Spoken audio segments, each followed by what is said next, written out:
এখানে এই লোকটি কাদা দিয়ে মাছ বানাচ্ছিল আর হঠাৎ তো সেগুলো জীবিত হয়ে যায়। হে আল্লাহ, তোমার অনেক অনেক শুকরিয়া, এই তো পেয়েছি। আরে এই লোকগুলো কোথায় থেকে আসলো? আজকে তো একটুও মাছ পাইনি। এই যে হারাম করে এখানে বসে আছিস, তুই যে আমার থেকে 3000 টাকা নিয়েছিলে ওটা কবে দিবি? আরে ভাইজান, তোমার টাকা শোধ করার জন্য মাছ মারতে এসেছিলাম, এখন অনেক মাছ পেয়েছি, এগুলো বাজারে বিক্রি করে তোমার টাকা তোমাকে দিয়ে দিব।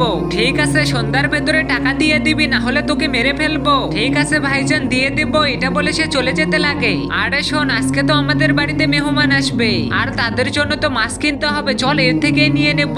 হ্যাঁ ভাইজান, এটাই তো আমি ভাবতেছিলাম। দাঁড়াও ভাই, আজকে আমাদের বাড়িতে মেহমান আসবে, এই মাছগুলো আমাদেরকে দিয়ে দাও। আব্বে, এটার ভেতরে তো শুধু মাটি, এখন যদি ধরা পড়ে যায় তাহলে তো এরা আমাকে অনেক মারবে। এই যে শালা, এত কি ভাবতেছিস? মাছগুলো আমাদেরকে দে আর এখান থেকে কেটে পড়। আরে এদেরকে তো বোকা বানালাম। এই যে ভাইজান, মাছগুলোকে বের করে দেখো সেগুলো কি রকম। আর আগে মাকে তো আমরা সবাই ভালোবাসি, আজকে দেখি সেই মাকে ভালোবেসে কে কি ভিডিওতে লাইক দিয়ে চ্যানেলটি সাবস্ক্রাইব করে দেয়। আসলে আমি দেখতে চাই তুমি তোমার মাকে কতটা ভালোবাসো। আর কমেন্টে অবশ্যই আই লাভ ইউ মা লিখে যাবে।